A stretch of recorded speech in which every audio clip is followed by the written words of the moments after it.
Hi friends, అందరికీ నమస్తే. Welcome to my channel. మనం లాస్ట్ వీడియోలో మాట్లాడుకున్నట్టు ఈ వీడియోలో రాహుకేత పూజ ఇంకా సర్పదోష పూజ వివరాలు తెలుసుకుందాం. అందుకు వీడియోని లైక్ చేసి మన ఛానల్ని సబ్స్క్రైబ్ చేసుకోండి. శ్రీకాళహస్తి అని పేరు ఎలా వచ్చిందంటే, శ్రీ అంటే సాలేడు, కాల అంటే సర్పము, హస్తి అంటే ఏనుగు. ఈ మూడింటి కారణంగా శ్రీకాళహస్తి అని పేరు వచ్చింది.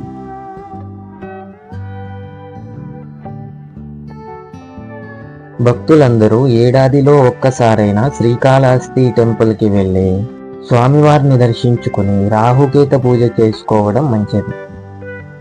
ఎందుకు అంటే జీవితంలో వచ్చే అనేక ఒడిదొడుకులను ఎదుర్కొని గట్టెక్కవచ్చు అని ఇక్కడున్న పూజారులు చెబుతుంటారు.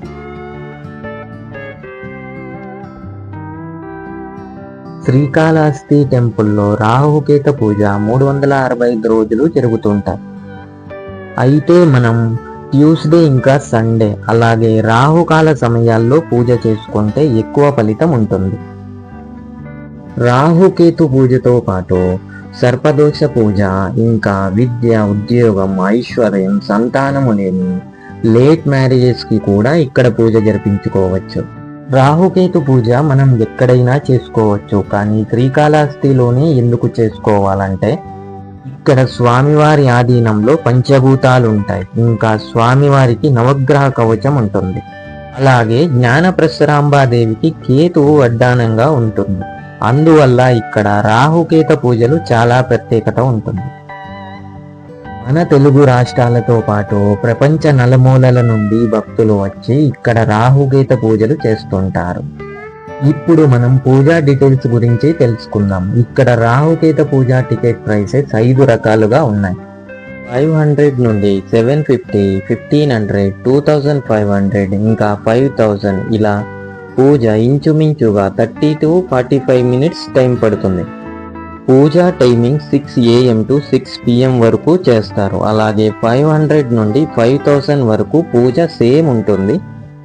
500 నుండి 5000 వరకు పూజ సేమ్ ఉంటుంది, కానీ మండపాలు మారుతూ ఉంటాయి. అలాగే భక్తుల రద్దీ కూడా మారుతూ ఉంటుంది. అలాగే 5000 రూపీస్ పూజ స్వామి గర్భగుడి ప్రాంగణంలో ఉంటుంది. ఇంకా 2500 to 5000 పూజలకు విడివిడిగా పూజారి ఉంటాడు.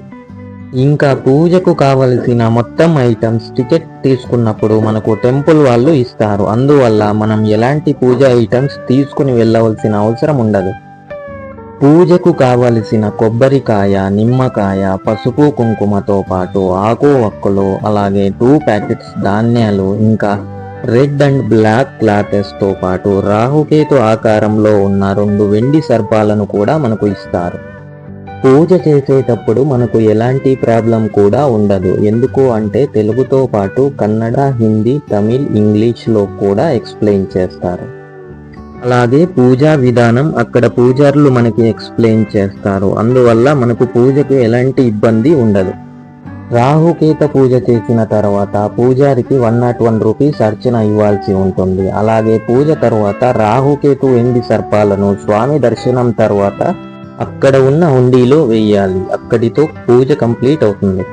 పూజ తరువాత మీరు వేరే టెంపుల్కి వెళ్ళకూడదు అని అంటారు. అలా ఏమీ లేదు, కానీ మీరు పూజ తరువాత మీ బంధువుల ఇంటికి అలాగే మీ ఫ్రెండ్స్ ఇంటికి వెళ్ళకూడదు. డైరెక్ట్గా మీ ఇంటికి వెళ్ళాల్సి ఉంటుంది. శ్రీకాళహస్తి టెంపుల్కి వెళ్ళినప్పుడు హర్రీబుర్రీగా వెళ్లకుండా అక్కడ ఒక పూట బస చేసి స్వామిని సేవించుకోవడం మంచిది.